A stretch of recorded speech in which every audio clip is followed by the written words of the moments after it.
Ever thought you were the family hero, the one who carried everyone on your shoulders, only to find out they never saw you as anything more than a walking ATM? That's me. My name's Emily Carter, I'm 32 years old, and for 10 years I bled myself dry paying for my family's bills, debts, and dreams. But let me start where the real storm began, one phone call that cracked the illusion I had been clinging to. It had been almost a year of silence between me and my mother when my phone lit up with her name. For a second, I just stared at it. My chest tightened, my thumb hovering above the screen. Part of me wanted to let it ring out, to bury the ghosts. But curiosity, or maybe that tiny shred of hope I still carried, made me swipe to answer. Emily, sweetie, Mom's voice oozed through the line, sugar-coated and razor-sharp all at once.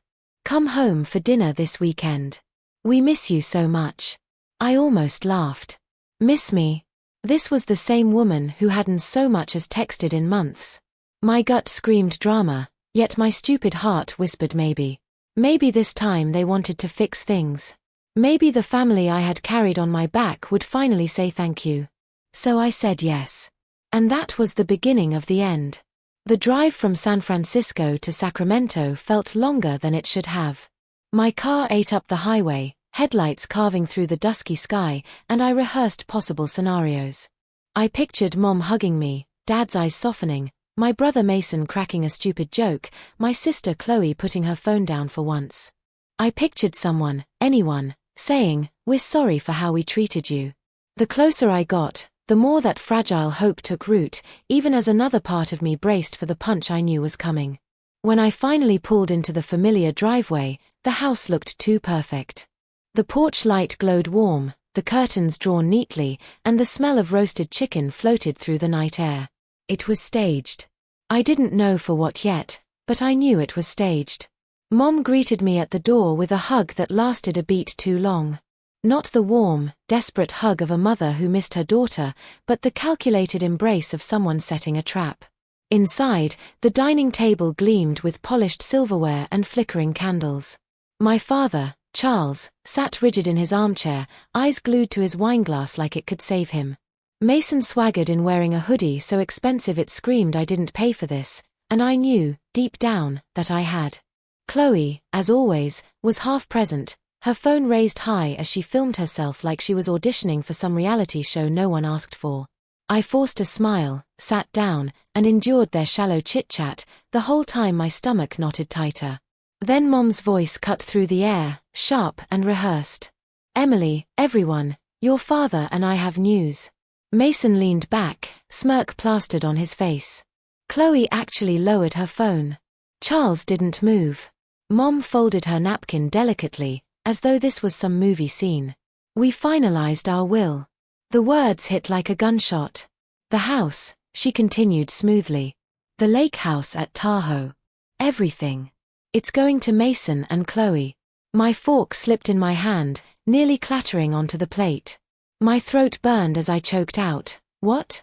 Charles stayed silent, his wineglass trembling just slightly in his grip. Mom smiled, sweet as poison. "You're doing so well for yourself, Emily. You've got your company, your condo, your independence. You don't need anything." For a moment, the room went still. I scanned their faces, desperate for someone to flinch, to object, to see me. Nothing. Mason's smirk widened, Chloe smirked too, and Charles kept staring into his glass like a coward. And then the truth slammed into me. This wasn't a family dinner. It was a setup. They had lured me here to erase me from the family I had bankrolled for a decade. My voice cracked but rose, stronger with every syllable. "Are you kidding me? I paid for this house. That lake house. Every damn thing you own."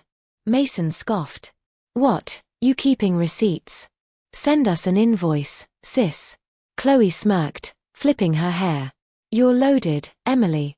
Quit acting like some broke martyr." The rage burst out of me. My chair scraped as I stood, fists clenched. $500,000. Mortgage when Charles lost his job. Chloe's tuition after she flunked out. Mason's fake startups that burned cash like fire. And you sit here telling me I don't need anything? I was your ATM for 10 years. The room went dead silent. Finally, I spat the words I should have said years ago. You're right. I don't need anything, not from you. I thought family meant love, support. Turns out I was just your sugar mama. And I'm done. I grabbed my coat, ignoring Mom's weak Emily, wait, and stormed out into the cold Sacramento night. For the first time in years, I felt the shackles crack. But freedom comes with a price, and I hadn't yet realized just how far they'd go to drag me back. Back in San Francisco, the anger still buzzed in my veins.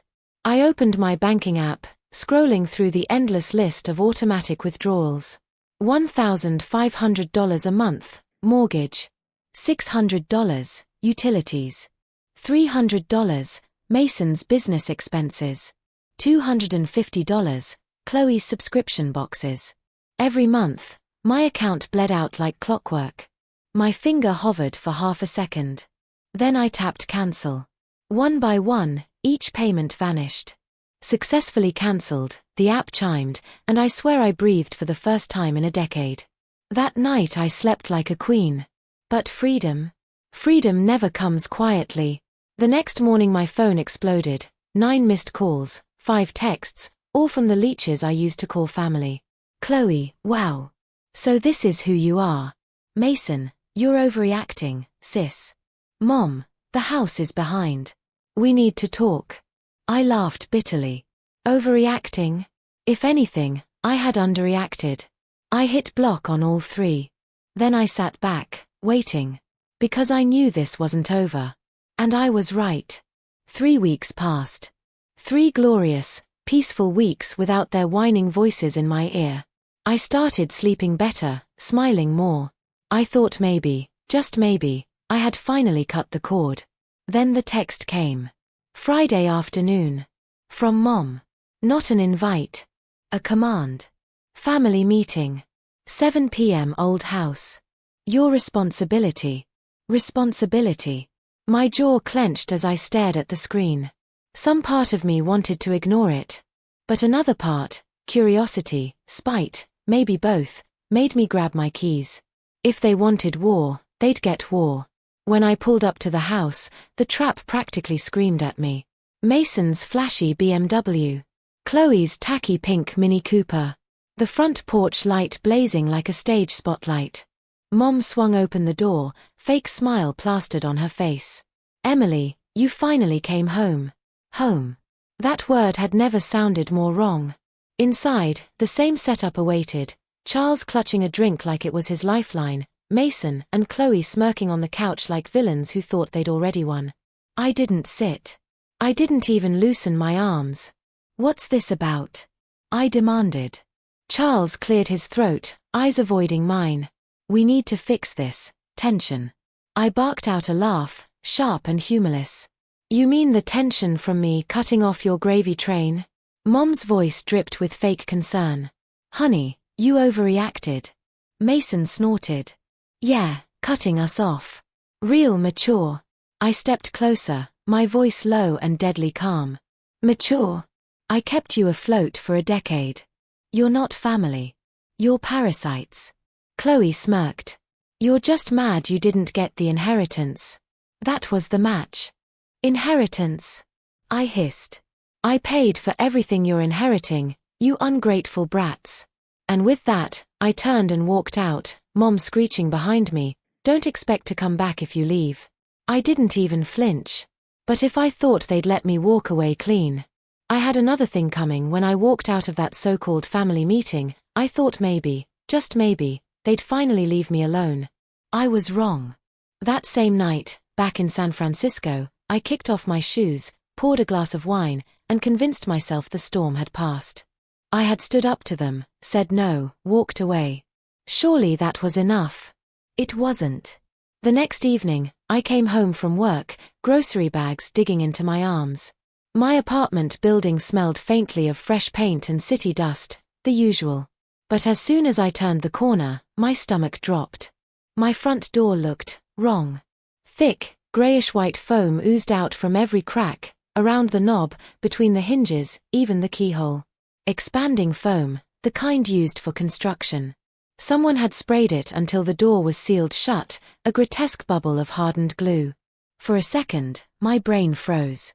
Then my heart lurched into overdrive. Who would? I knew. Of course I knew. Hands trembling, I dropped the groceries, fumbling for my phone. My security app loaded, and there it was, grainy footage from the hallway camera I'd installed months ago after a string of package thefts. The figure in the video wore a hoodie, head down. But when he turned slightly toward the lens, the grin gave him away. Mason. My brother. My blood. Laughing, spraying can after can into the seams of my door like some petty vandal. My throat went dry. The groceries lay forgotten as I dialed 911 with shaking fingers. 30 minutes later, a uniformed officer stood beside me, flashlight cutting across the foamed-up doorway. He let out a low whistle.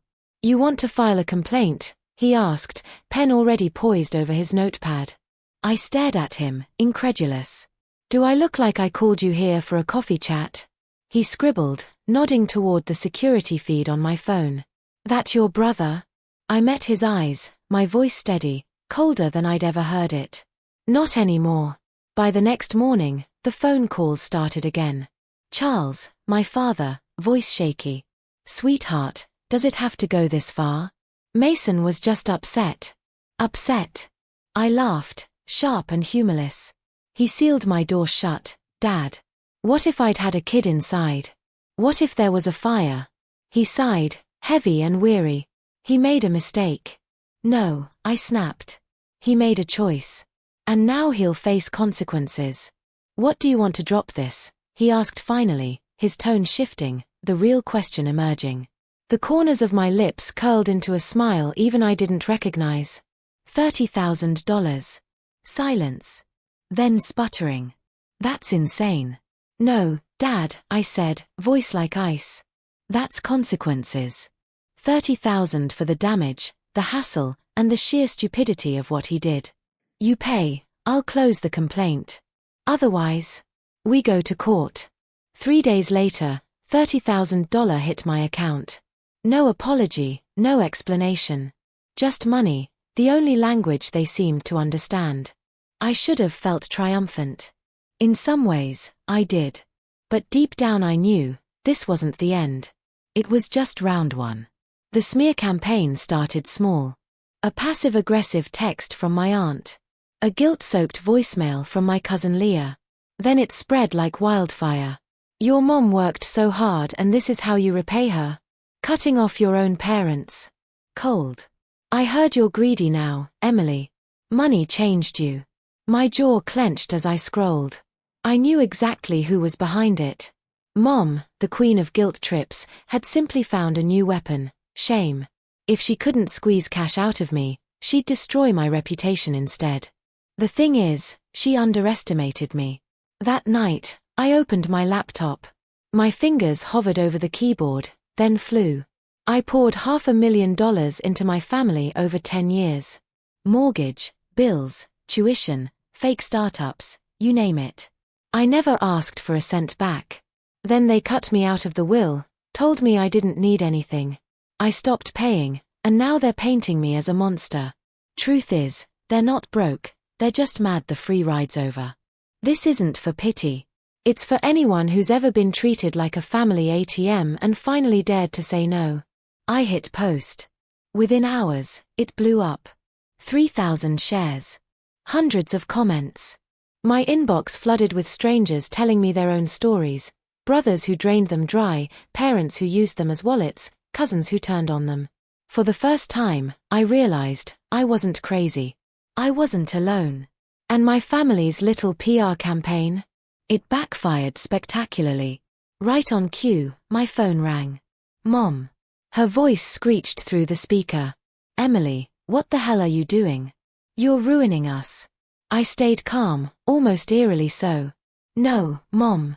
I'm just telling the truth. You made me the villain. Now everyone knows who you really are."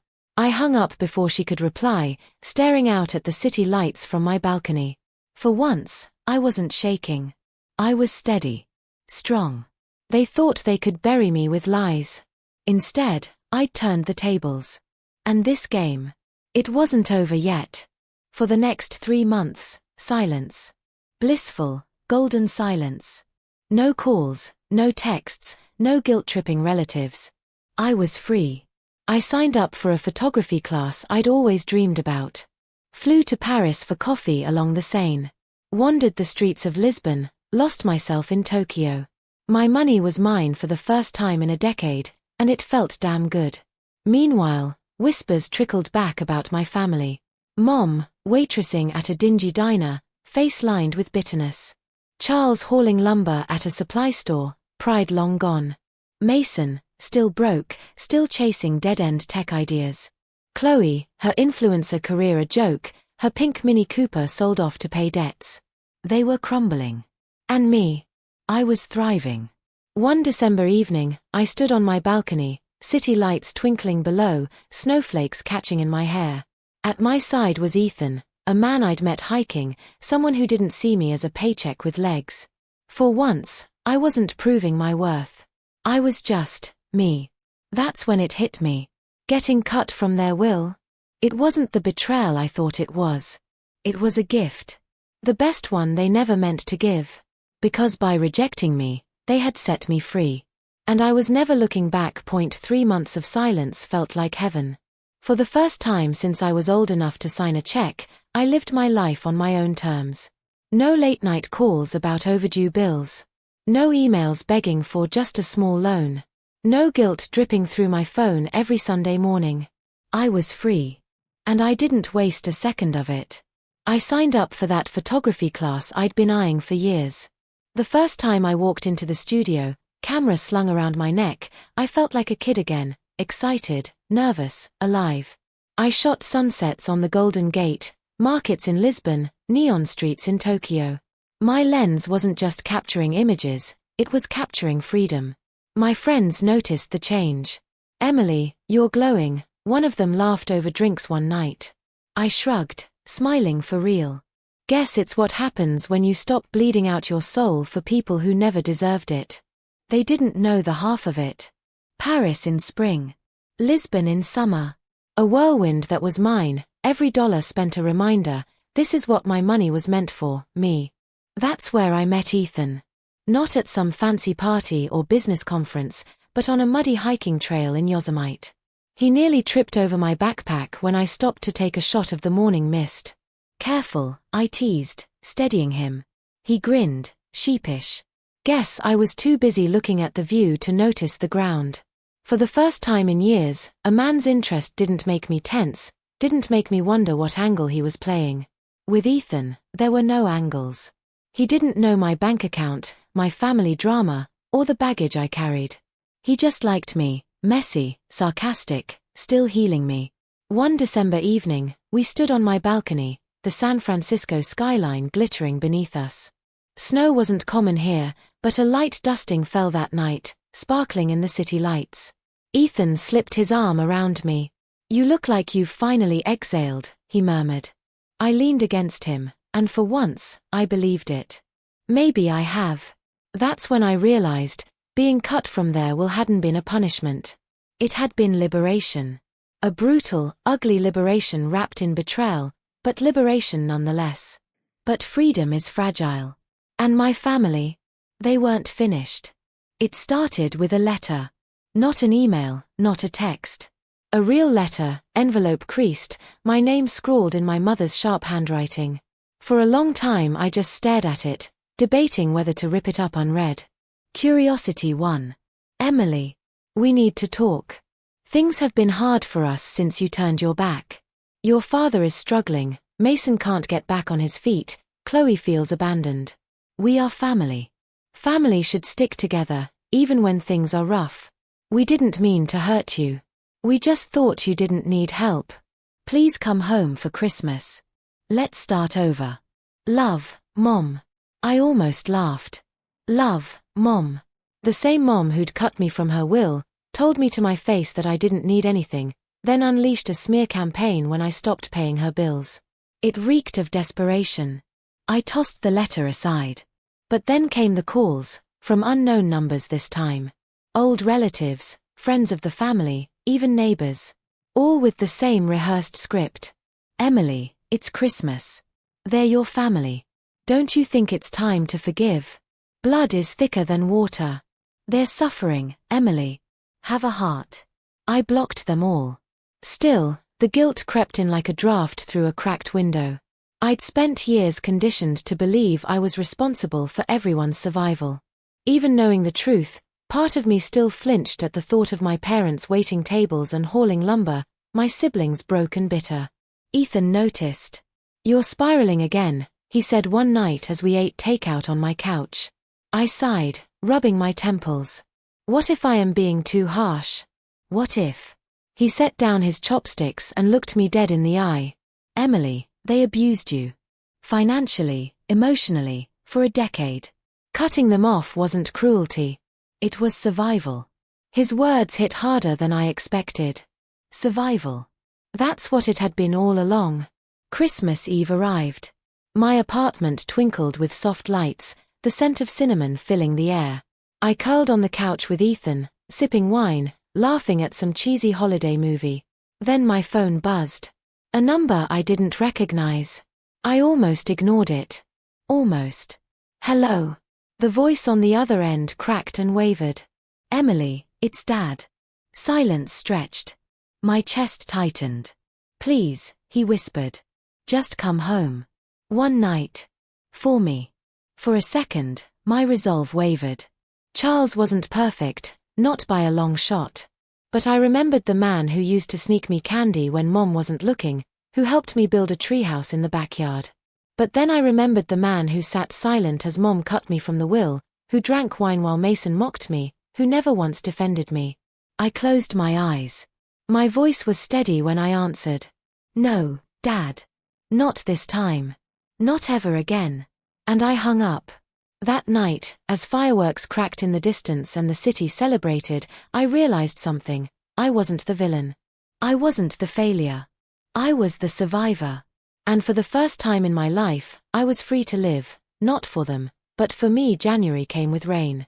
Cold, steady, relentless rain that hammered the San Francisco streets and painted the city in gray.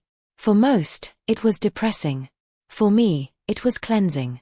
Every drop felt like it was washing away another layer of guilt, another old chain I'd carried too long. But the Carters weren't finished. It started with Mason. Of course it did. I was sipping coffee in a small cafe near Market Street, laptop open, editing a batch of photos. A shadow fell across my table, and when I looked up, my stomach twisted. Mason. He wore the same smug grin, though now it looked thinner, desperate. His hoodie was frayed, his sneakers muddy. He dropped into the chair across from me without asking. "Emily," he said, leaning back like he owned the place. "We need to talk." I closed my laptop slowly, locking eyes with him. "We don't." He smirked. "Come on, sis. You've made your point. You cut us off, humiliated Mom online, got your 30 grand. Congrats. But family's family. Time to let it go." I laughed, sharp and cold. "Funny. I don't remember you letting it go when you sealed my door shut like some juvenile thug." His smirk faltered. "That was a mistake." "No," I said. "That was who you are." His jaw tightened. "Look, we're hurting. Dad's back is shot from hauling lumber. Mom's exhausted. Chloe's. Chloe's what?" I cut in. "Out of subscription boxes. Out of filters for her selfies. Spare me." He leaned forward, voice low. "You think you're better than us now. Just because you've got money." I slammed my palm against the table, making him jump. "I don't think I'm better, Mason. I know I'm smarter. I worked. I sacrificed. I carried you all for 10 damn years while you treated me like dirt. And now I'm free." For a moment, silence hung between us. Then he stood, muttering, "You'll regret this." I smiled sweetly. "Already regretted wasting a decade on you. Won't make that mistake again." 2 weeks later, Chloe tried. She showed up outside my apartment building, pink umbrella in hand, mascara streaked from fake tears. I spotted her through the window before she even rang the buzzer. "Emily," she wailed when I cracked the door. "Please, can we talk?" I leaned against the frame, arms crossed. "You've got 5 minutes. She sniffled, eyes darting toward the camera above the door, my silent witness.